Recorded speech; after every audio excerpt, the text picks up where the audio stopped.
Hello friends, इस video में हम बात करने वाले हैं बिहार के प्राइमरी शिक्षक भर्ती के संदर्भ में बीएड को लेकर। तो देखिए, बीएड को प्राथमिक में शामिल कराने को लेकर फिर से यहाँ पर बिहार सरकार जो है सुप्रीम कोर्ट जाएगी और अपनी नई याचिका किस डेट को जो है दायर करेगी उसको लेकर बात करेंगे। और इस बार सरकार का पूरा कोशिश जो है किया जा रहा है कि इस बार किसी भी तरीके से बीएड वाले अभ्यर्थियों को बीपीएससी प्राइमरी टीचर में आपका शामिल कर लिया जाए। जिस तरीके से उस दिन आपका त्रुटिवश क्या हुआ था कि एसएलपी को वापस लेना पड़ा, तो इस बार किसी भी तरीके का गलती जो है वो आपका न हो, ताकि यहाँ पर क्या हो कि बीएड वाले अभ्यर्थी बीपीएससी प्राइमरी टीचर में शामिल जो है आपके हो जाएं। तो इसके बारे में डिटेल में बात करने वाले हैं ताकि आपके पास भी जो है इसके संदर्भ में आपकी जानकारी हो जाए और यहाँ पर बिहार सरकार की मंशा क्या है वो भी आपको पता चल जाए। और यहाँ पर आपका रूट आगे जो है आपकी प्राइमरी टीचर की वैकेंसी को लेकर किधर जाने वाला है उसके बारे में भी यहाँ पर क्या हो कि आप लोगों के पास जो है वो जानकारी हो जाए। यहाँ पर देखेंगे जो कि आज का ही न्यूज़पेपर है जिसमें आपका बताया गया कि नई याचिका के लिए 13 की सुनवाई का जो है इंतजार यहाँ पर शिक्षा विभाग मतलब बिहार सरकार की तरफ से जो है आपका किया जा रहा है। आगे यहाँ पर देखेंगे तो आगे आपका बोला गया कि पटना प्राथमिक शिक्षक नियुक्ति में बीएड जो कैंडिडेट हैं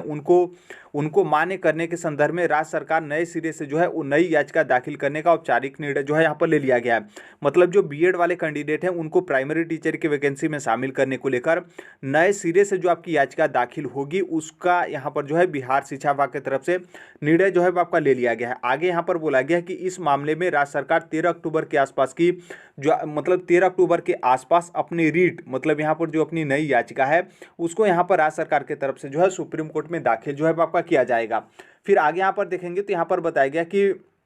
जो आपका शिक्षा विभाग है बीएड अभ्यर्थियों की याचिका पर सुप्रीम कोर्ट में जो 13 अक्टूबर 2023 को सुनवाई होने वाली है, जो कि आगे इसके बारे में बात कर लेंगे, उसका यहाँ पर जो है शिक्षा विभाग की तरफ से इंतजार किया जा रहा है। क्योंकि ये जो आपका 13 तारीख की सुनवाई है इसमें राज्य सरकार को भी यहाँ पर जो है आपका पार्टी जो है बनाया गया है। अब यहाँ पर आज का न्यूज़पेपर हो गया। अब यहाँ पर बात कर लेते हैं जो आपका 13 तारीख को सुनवाई होने वाला है उसको लेकर। तो आप यहाँ पर डेट जो है देख सकते हैं 13/10/2023। और यहाँ पर आप देखेंगे तो किस बेंच में आपकी सुनवाई होगी, तो आप यहाँ पर देख सकते हैं जो आपके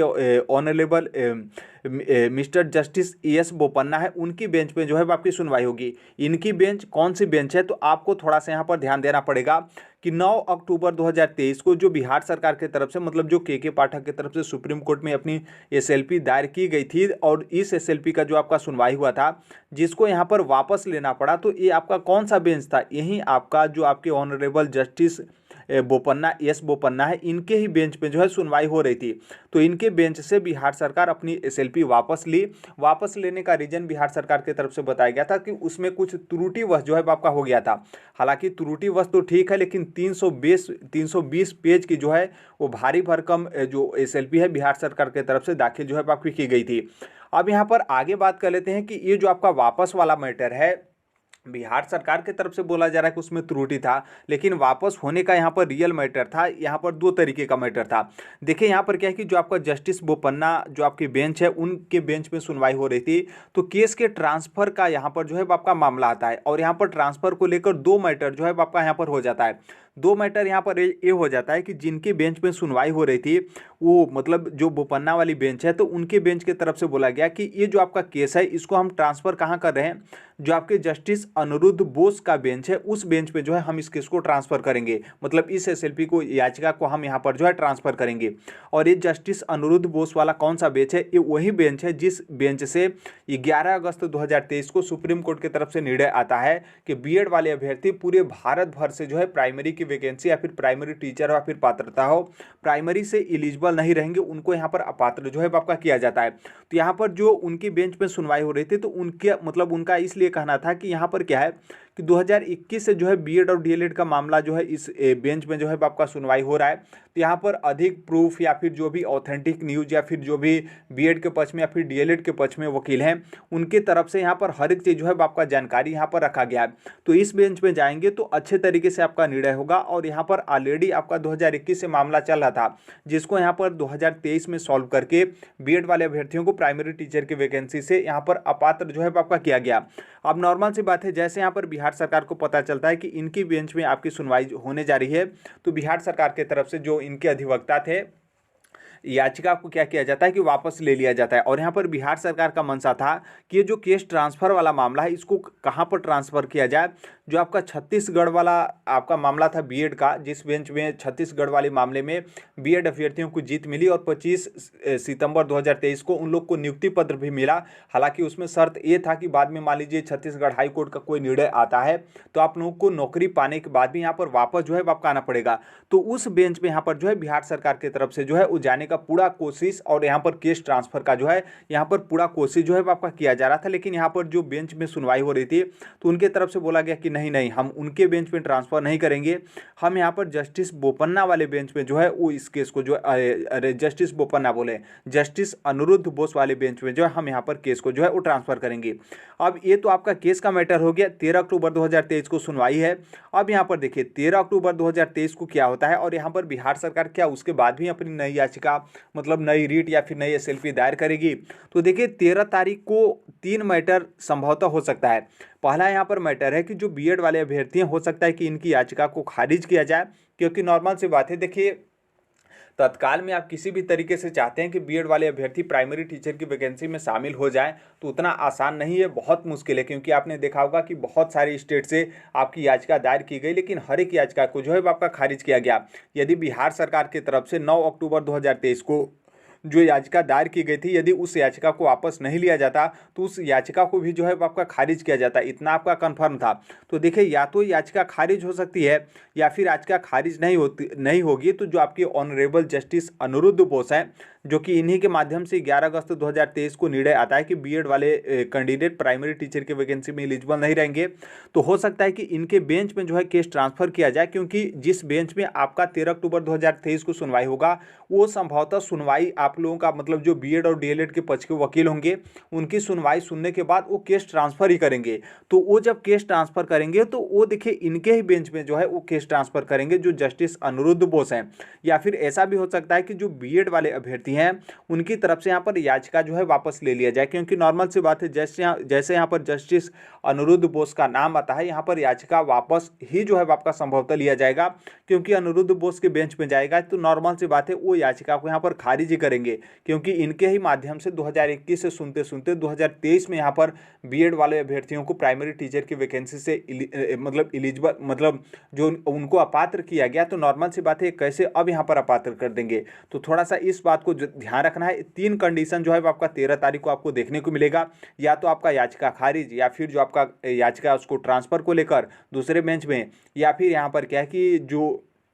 अभ्यर्थी अपनी याचिका दायर की हैं वो यहाँ पर याचिका जो है वापस ले सकते हैं। अब यहाँ पर देखिए, अब यहाँ पर सोचेंगे कि क्या यहाँ पर मान लीजिए याचिका वापस लिया जाए या फिर याचिका को खारिज कर लिया जाए तो क्या यहाँ पर बिहार सरकार उसके बाद भी जाएगी। तो देखिए यस, बिहार सरकार उसके बाद भी जो है यहाँ पर जाएगी। क्यों? क्योंकि यहाँ पर जाने का उनका यहाँ पर 3 तरीके का रीजन हो जाएगा। यदि मान लीजिए तारीख मिलता है, जैसे तारीख मिलने का मतलब ये है कि 13 अक्टूबर को सुनवाई होता है, यदि मान लीजिए बीएड अभ्यर्थियों के पास से कोई डेट मांग लिया जाता है कि हम डॉक्यूमेंट्स नहीं ला पाए, हमें कुछ दिन का समय दिया जाए, तो मान लीजिए यदि तारीख मिलता है तो यहाँ पर बिहार सरकार की तरफ से अपनी नई याचिका जो है वो दायर नहीं की जाएगी। इंतजार जो है आपका किया जाएगा जब तक ये अभ्यर्थियों वाली याचिका की सुनवाई जो है आपकी नहीं हो जाती है। अब फिर यहाँ पर देखिए ये तो आपका पहला कंडीशन हो गया इंतजार को लेकर, यदि तारीख डेट मिलता है तब। यदि मान लीजिए इन लोग की याचिका को खारिज हो जाता है तब भी यहाँ पर बिहार सरकार जाएगी। अब यहाँ पर बिहार सरकार इसलिए जाएगी कि उनकी याचिका जो खारिज की गई है, और नॉर्मल से बात है खारिज किया जाएगा तो उसमें कुछ बात को आपका मेंशन किया जाएगा,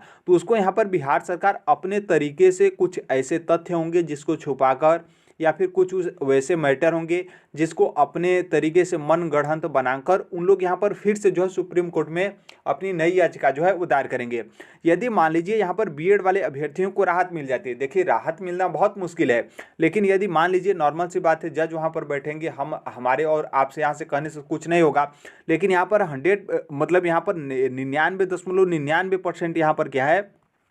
कि यहाँ पर कंफर्म है कि बीएड वाले अभ्यर्थियों को राहत नहीं मिलेगी, लेकिन उसके बाद भी 0.1% यहाँ पर बचा है। तो यदि मान लीजिए बीएड वाले अभ्यर्थियों को यहाँ पर थोड़ा सा भी जो है आपका 13 अक्टूबर को राहत मिल जाता है तो इसका मतलब साफ है कि तुरंत यहाँ पर बीपीएससी प्राइमरी टीचर का रिजल्ट आएगा, उसके बाद तुरंत यहाँ पर डॉक्यूमेंट्स वेरिफिकेशन होगा, उसके तुरंत बाद यहाँ पर जो है आपका ज्वाइनिंग हो जाएगा। क्योंकि यहाँ पर बिहार सरकार यही चाह रही है कि 2024 के लोकसभा इलेक्शन को देखते हुए किसी भी तरीके से बीएड वाले अभ्यर्थियों को थोड़ा सा भी यहाँ पर राहत मिल जाता है तो हम इनको जो है वो तुरंत ज्वाइनिंग करा देंगे। आप सोचेंगे कि सीटेट का अपात्र हो गए और एनसीटी इस तरीके से कर दिया, हाई कोर्ट का इस तरीके से निर्णय है, हमें भी पता है वो निर्णय है, लेकिन यहाँ पर बिहार सरकार तुरंत यहाँ पर ज्वाइनिंग करा देगी। फिर उसके बाद में आप कोर्ट केस लड़ते रहेगा, बाद में कोई उस तरीके का ऑर्डर लाएगा, फिर उसके बाद बीएड वाले अभ्यर्थी नौकरी पाने के बाद भी यदि वापस हो जाते हैं तो वो बाद का मैटर है। लेकिन यहाँ पर 2024 का जिस तरीके से लोकसभा इलेक्शन है उस मैटर को देखते हुए यहाँ पर बिहार सरकार का यही मंशा है कि बीएड वाले अभ्यर्थियों को थोड़ा सा भी राहत मिलता है तो बीपीएससी प्राइमरी टीचर का रिजल्ट तुरंत जारी, तुरंत डॉक्यूमेंट्स वेरिफिकेशन, तुरंत यहाँ पर ज्वाइनिंग जो है आपका करा लिया जाएगा। और यदि आप यहाँ पर सोचेंगे राहत नहीं मिलेगा तब क्या होगा, क्या डीएलएड वालों का रिजल्ट जारी किया जाएगा, तो देखिए बहुत मुश्किल है कि यहाँ पर बिना बीएड को शामिल किए डीएलएड वालों का रिजल्ट जो है आपका जारी किया जाए। रिजल्ट जारी हो भी सकता है, डॉक्यूमेंट्स वेरिफिकेशन हो भी सकता है, उसके बाद भी यहाँ पर ज्वाइनिंग जो है आपका नहीं होगा, क्योंकि देखिए चुनाव आपका बहुत ज़्यादा आपका मैटर करता है वोट बैंकिंग को लेकर। और भले ही यहाँ पर बिहार में बीएड और डीएलएड अभ्यर्थियों की संख्या बराबर है, लेकिन संभवतः बीएड वाले अभ्यर्थियों की संख्या थोड़ा सा भी अधिक या फिर अधिक भी नहीं है, क्योंकि आप देखिए आपने फॉर्म में देखा होगा कि जितने बीएड अभ्यर्थी हैं उतना ही डीएलएड अभ्यर्थी हैं, थोड़ा बहुत कम होंगे, नहीं तो लगभग जो है आपका उतना बराबर ही है। उसके बाद भी यहाँ पर बिहार सरकार का मंशा है कि बीएड वाले अभ्यर्थी प्राइमरी टीचर की वैकेंसी में एलिजिबल रहें, क्योंकि बिहार सरकार के जो मुख्यमंत्री हैं, मतलब बिहार में जो वर्तमान मुख्यमंत्री हैं, उनका जाने का मकसद है सेंटर पे। और इस टाइम पे आप देखेंगे तो सुप्रीम कोर्ट का निर्णय के आने के बाद भी यहाँ पर सभी जो बीएड अभ्यर्थी हैं पूरे भारत भर के, उनका निगाह जो है आपका बिहार सरकार के ऊपर पड़ा है कि बिहार सरकार की तरफ से किस तरीके का निर्णय जो है आपका लिया जाता है कि बीएड वाले एलिजिबल रहेंगे या फिर बीएड वाले बाहर रहेंगे। तो अब थोड़ा सा यहाँ पर जो है आपका दिलचस्प होगा कि 13 तारीख को जो है आपका क्या जो है आपका सुनवाई होता है और आगे का रूट जो है आपका क्या होता है। बाकी इतना आप कंफर्म समझिएगा कि अभी थोड़ा सा बीपीएससी प्राइमरी टीचर का रिजल्ट नहीं आएगा, और हो सकता है कि प्राइमरी टीचर का ही रिजल्ट नहीं बल्कि जो 9वीं से 10वीं और 11वीं से 12वीं तक के जो शिक्षक हैं उनका भी रिजल्ट नहीं आएगा, क्योंकि अभी तक तो आप लोगों का 15 तारीख तक ओएमआर शीट वाला यहाँ पर जो आपका डाउनलोड है वो ऑप्शन आपका जो है वो दिया गया है। तो इतना तो कंफर्म है कि 15 तारीख तक आप लोगों का यहाँ पर रिजल्ट नहीं आएगा, तो 15 तारीख तक इंतजार करिए। अब उसके बाद देखिए यहाँ पर जो है आपका क्या होता है। तो अभी के लिए यही अपडेट है, बाकी जैसे भी जो कोई भी आपका कोर्ट का या फिर जो कुछ भी निर्णय आते हैं या फिर जो कुछ भी अपडेट आते हैं बिहार सरकार की तरफ से या फिर शिक्षा विभाग या फिर बीपीएससी की तरफ से, इस प्लेटफॉर्म पे जो है आपके शेयर कर दिए जाते हैं। बाकी टीआरई सेकेंड मतलब 8वें चढ़ की शिक्षक भर्ती का भी आप तैयारी करते रहेगा,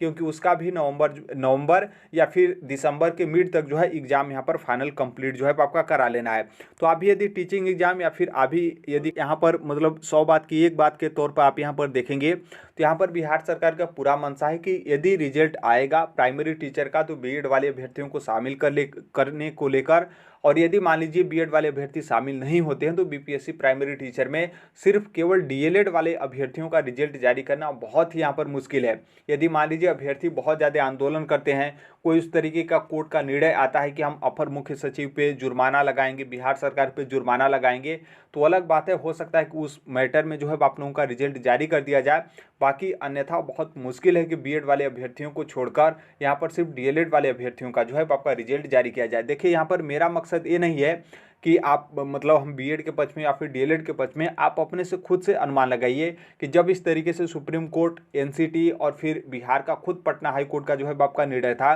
तो बिहार सरकार को रिजल्ट जो है वो जारी कर देना चाहिए था। बाकी बिहार सरकार यहाँ पर अभी भी चाह रही है कि बीएड वाले अभ्यर्थी किसी भी तरीके से शामिल हो। सुप्रीम कोर्ट में गई, याचिका वापस ली, फिर उसके बाद फिर से सुप्रीम कोर्ट में जाने की जो है वो बिहार सरकार तैयारी जो है कर रही है। और इसके अलावा जो अभ्यर्थी सुप्रीम कोर्ट में जाएंगे बीएड अभ्यर्थी, उनकी भी यहाँ पर बिहार सरकार की तरफ से, शिक्षा विभाग की तरफ से पूरा आपका सहयोग जो है आपका किया जाएगा। जैसे आपके अधिवक्ता वगैरह हैं उनको यहाँ पर उनके पैनल को जो है खड़ा कराया जाएगा ताकि अच्छे तरीके से बात करें, ताकि कोई इस तरीके का मैटर ना हो कि आपकी याचिका जो है खारिज की जाए, क्योंकि नॉर्मल सी बात है याचिका बार बार खारिज की जाती है तो वो भी यहाँ पर जो है आपका दिक्कत होता है। तो अभी के लिए यही अपडेट है, बाकी जो कोई भी अपडेट होगा, इन्फॉर्मेशन होगा, उसे हम शेयर कर देंगे। मिलते हैं अगले नेक्स्ट वीडियो में, तब तक के लिए thank you, bye bye, take care, all best, thank you for listening, God bless you, thank you.